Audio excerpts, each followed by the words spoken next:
Биз азыр Бишкектен анча алыс эмес Константиновка айылына кетип атабыз. Бул жол жазгы жамгыр, кышкы кардан кийин эзилип жүргөнгө такыр жарабай калган.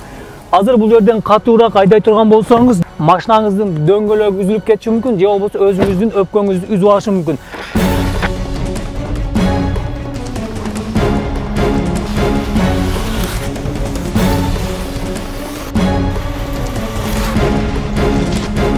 Бул жолдор Союз мезгилинен бери капиталдык ремонттон өткөрүлгөн эмес. Кыргызстандын кайсы аймагына барбаңыз, ал жердеги жолдордун абалы мына ушундай кебетени кийип турган чагы.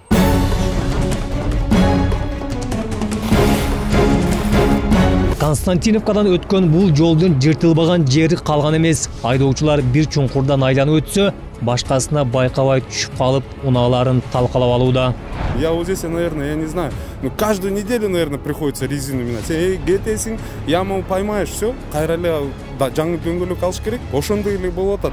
Айыл тургундары жолдорун кум ташыган унаалар талкалап, талканын чыгарып салганын айтып кайгырат. Ошондой эле жолду оңдоо иштерине да ичтери чыкпай турат. Азыр, допустим, ямаларды көрүп атасыңар да, сейчас они как будут делать? Я вам расскажу, как каждый год здесь происходит. Ближе к осени начнется ремонт, ближе к зиме булар деген үстүн жамап салат. Жамагандан кийин кайра эле кыш келет. Кышында кайра эле булар ямкалар образовываются. И здесь просто невозможно ездить. Тамтыгы чыккан жолдор бир гана бул айылдын көкүрөктөгү көйгөй эмес. Жыртылган жолдордун азабын 7 облус тургундары тең тартып келатат. Бул стратегический значениедагы Ош Баткен Исфана жолунун Ноокат районунун арлап өткөн бөлүгү. Ай атагында. Курулган ямалар мына тургундар.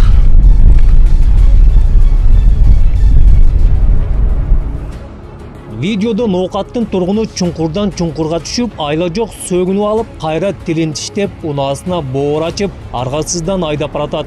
Тегиз жолду күтө берип, көзү тешилген айдоочу айылынан чыккан депутаттарга салам дубайын жолдогонго мажбур. Депутат акелерибиз келет жакында. Парламентский выборларда жакында атпайбы? Мен жасаймын деп. 30 жылдан 6 шайлоо өттү мына.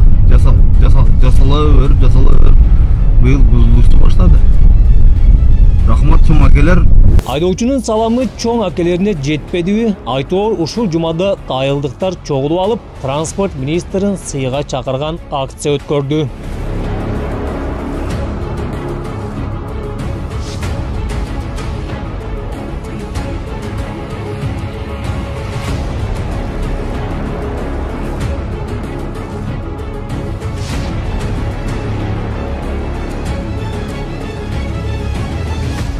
Чыдамы кетип, каңырыгы түтөгөн ноокаттыктар жолду жасабасаңар быйыл ак үйгө алмалар барат деген какшык аралаш конкреттүү талабын койду. Активдүү жаштары Бишкекке чейин келип, карапайым калктын үнүн жогорудагыларга жеткирүү аракетин көрүүдө. Эл мындан жылына эле жол тособуз деп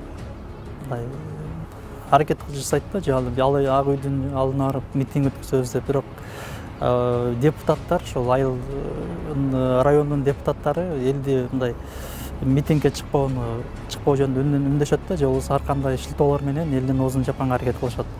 Негизи ал жакка сөзсүз түрдө жолду жаап, өлкөдөн өкмөттөн талап кылыш керек бул жолду оңдоо боюнча.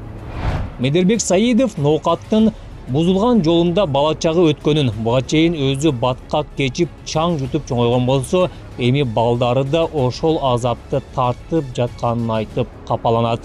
Бул жол негизи стратегиялык жол да. Бишкек, Ош, Ноокат, Кызыкя, Баткен, Исфана жолдору. Себеби биз ошол жол аркылуу оор жүк ташуучу машиналар соседний Тажикстанга жүк алып өтүшөт. Эмне үчүн ошол жол 2016-жылдары курулгандай проектке кирген, бирок акырындагы жасалбай калганда, кандай бир жүйөлүү маселелер менен. Жарактан чыккан Ош Баткен Исфана уна жолунун Ноокат районундагы бөлүгүн оңдоо үчүн каражат жагы чечилип, тийиштүү документти 2016-жылы Жогорку Кеңеш ратификациядан өткөргөн. Жалпы суммасы $133 миллион турган бул долбоорду Жапониялык JICA уюму утуп алып, макулдашууга жетишкен. Даяр долбоордун кечеңдешинин негизги себебин болсо, Транспорт министрлиги пандемия менен байланыштырат. Пандемияга караштуу дагы өткөн жылы ошол эксперттердин көбү кетип калышты өздөрүнүн тиги Япония мамлекетине. Анан алардын келиши баягы кыйын болду. Ошого байланыштуу баягы документацияны баягы жүргүзүп, бизге ушул жылы алып, биздин сунуштар менен баягы Япония тарапка жөнөтүп, алардын сунуштары менен баягы ушундай иштер алып барылып атты да. Азыркы күндө биз толугу менен алар жасап берген тендердик документтерди колубузга алдык. Азыр биздин министрлик тарабынан, комиссия тарабынан ошол документтердин баардыгын карап бүтүрүүдө. Буюрса ошол 1-2 жуманын ичинде толугу менен баягы документациябыз бүтсө, биз ошол Япония тарапка жөнөтөбүз. Анан Япония тараптан макулдугун алгандан кийин баягы түздөн түз ошол курулуш иштерин жасай турган компанияны тандоо процесси башталат. Жолду жасоо боюнча документтер эми бүткөнү менен ремонт иштери качан башталаары азырынча так эмес. Ноокаттыктар дагы канча жыл зарыгып жаркыраган жолду күтүп жашайт, ал жагы дагы белгисиз болуп турат. Иши башталып, бирок аягына чыга албай создуккан жолдордун дагы бири түндүк-түштүк альтернативалык трассасы. Жалпы узундугу 433 чакырымды түзгөн жолдун курулушу 2014-жылы башталган. Трассаны салууга Кытайдын Эксим банкы $700 миллион насыя берген. Учурда жолдун 66% бүткөрүлгөн. Калганы бузулган, сыйрылган, сүрүлгөн бойдон таш талканы чыгып, чаңып жатат.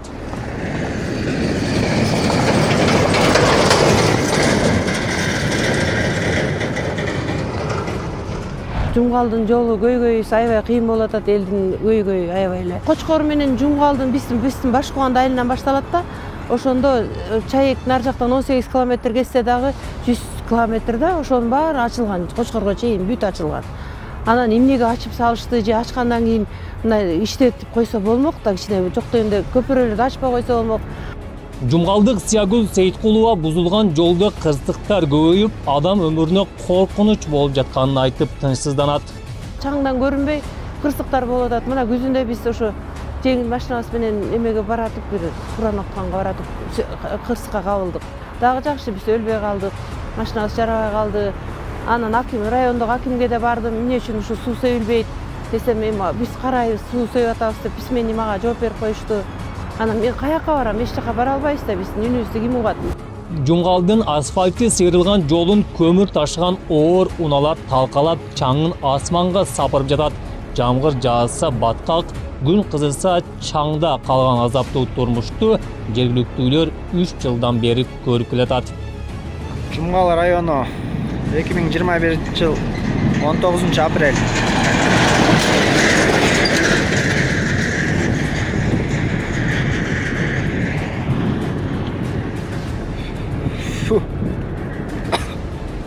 Жолдун абалы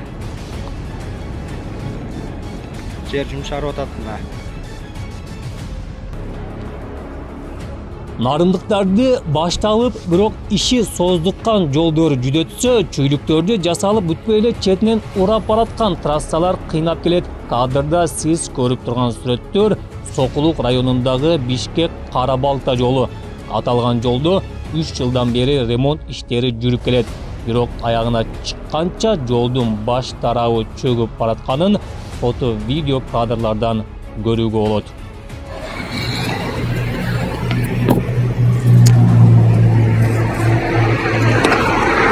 Кыргызстан боюнча унаа жолдорунун жалпы узундугу 34 000 чакырымды түзөт. Алардын ичинен эл аралык маанидеги жолдор 4163, республикалык маанидеги жолдор 5678, аймактар аралык маанидеги жолдор 8969 чакырымды түзөт.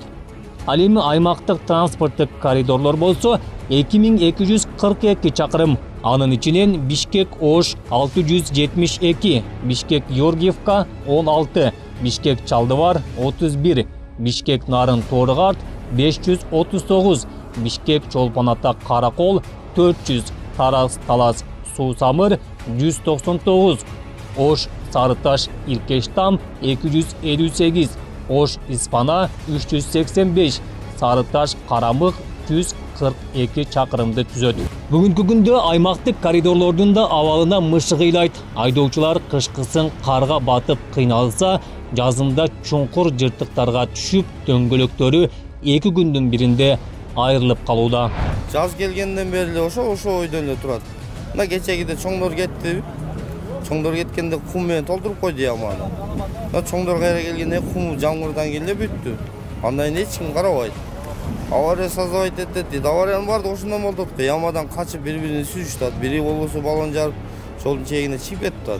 Атын атап жүзүн көрсөткүсү келбеген айдоочу транспорт министрлигин кайдыгерликке айыптап, жыртылган дөңгөлөктөрүн төлөп берүүсүн талап кылат.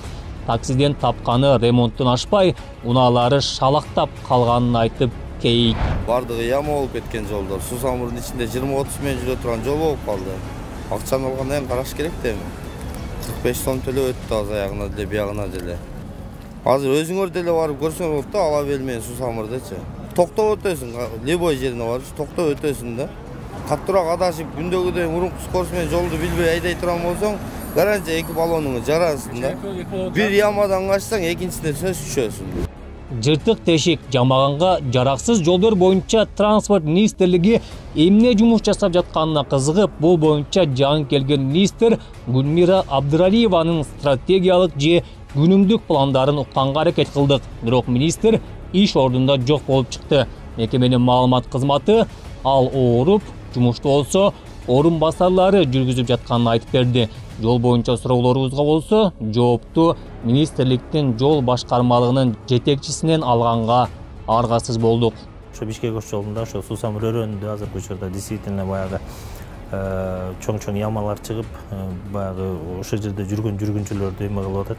Себеп деген ал жерде азыр минусовой температура болуп турат да. Күндүз кичине баягы күн жылган менен кечинде кайра тоңуп ал жерде муз болуп калат да. В любом случае баягы биздин кылган эмебизде.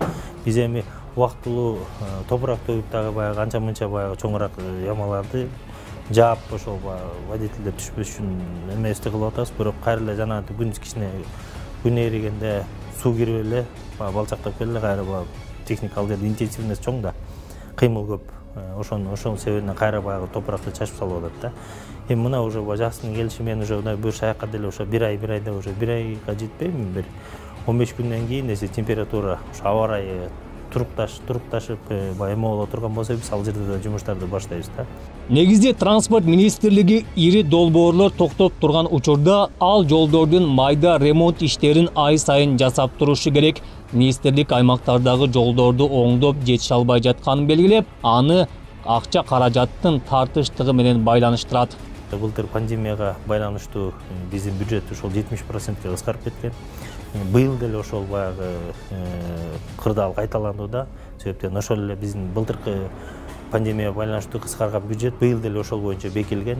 Ошол себептен былтыр да биз жылда аткарган жумуштарыбыздын биз 60%-ын аткара албай калганбыз. Ошол эле жана текущий ремонт деп коет. Текущий ремонттун ичинде ошол эле жана ямочный ремонттор, жана профилировка, планировка деген жумуштар, шагыл жолдорду грейдер менен түртүп, ошол эле аңчөнөктөр жаман да. Ошону биз деген биз только 40%-ын себептен ошол акча каражаттын жетишине жараша гана 40% көбүн эсе баягы эл аралык маанидеги жолдордо, республикалык маанидеги жолдордо жасалган, жана жергиликтүү маанидеги көп жолдор баягы алып калган да. Ошол себептен быйыл дагы ошол аңчөнөктөр баягы 2 эсе чыгып атат. Бардык жолдордо действительно моюнга алабыз. Себеп деген былтыр аткарылбаган жумуштардын себебинен былтыр кичинекей аңды жамай койсок, быйыл ошол 2 эселеп чоңойду дегендей мааниде да ошондой болуп атат. Бүгүнкү күндө жол башкармалыгы акча тартыштыгынан аймактардагы жолдорду оңдоого күйүүчү майды жетиштүү бере албай, жумушчулардын болсо айлыгын да төлөй албай иштеп келет. Мындай оор учурда ведомствоны кризистен жетекчи сууруп чыгышы керек. Ал эми октябрь окуяларынан кийин министр болуп тайындалган Гүлмира Абдыралиева ишке чыкпай бир топ убакыттан бери дарыланууда. Ооруп атканда увольнение кыла алышпайт экен. Ошон үчүн болсо азыр 2 замы бар. Бирөөсү ийе болуп жүрөт го дейм. Эми мен ойлойм, эми өкмөт деле башка бирөөнү бекитиш керек, ал деле тура турган иш да. Ошондой эле транспорт министрлигин ыкчам чара көрбөгөндүккө айыптап, маселенин арбып жатканына жетекчилерди түздөн түз күнөөлөгөндөр да жок эмес. Азыркы транспорт министри Гүлмира Абдралиева көп тармактуу башкармалыктын ишин алып кете албай, өзү да жүдөп, жумушчуларды да жүдөтүп жатканын айткандар бар. Мына ушуга негизги күнөөкөр ушул транспорт министрлиги, анын башында турган жанагы жаңы министр Гүлмира айым да. Ал министрибиз ушу жол чарбасы, жол кыймылы, азыркы жолдордун абалы боюнча бир чоң жыйын да өткөрүптүр да. Керек болсо жумушуна келип, ушу кабинетине жабынып алып эле, анан кийин ушу президент Садыр Жапаровду коштоп Казакстанга, Өзбекстанга, Россияга барып эле жүрөт да. А бул жакта болсо негизинен аткаруучу иштер бүт калды. Анын орун басарлары дагы бүгүн толук эмес экен. Жол чарбасын тейлеген департаментинде директору жок, убактылуу бирөө толук кандуу иштебей жатат дейт. Ушундай чоң министрликте, өлкөдөгү эң чоң маанилүү министрликтин иши бүгүнкү күндө ушунчалык жакшы эмес абалда да. Негизи жолдор экономиканын күзгүсү, ал өлкөнүн беделин, күч кубатын көрсөтүп турат эмеспи? Андыктан транспорт жана жолдор министрлигине кандай гана жетекчи келбесин, көйгөйдү сезе билип, тез арада абалды жөнгө салып кете ала турган менеджер болушу керек. Тармакты тартып кете албагандарды болсо, таарнат деп отурбай эле кызматынан алуу күндүн талабы болуп турат. Исмат Ибрагим, Айбек Ажибаев, Нью ТВ, Атайын репортаж.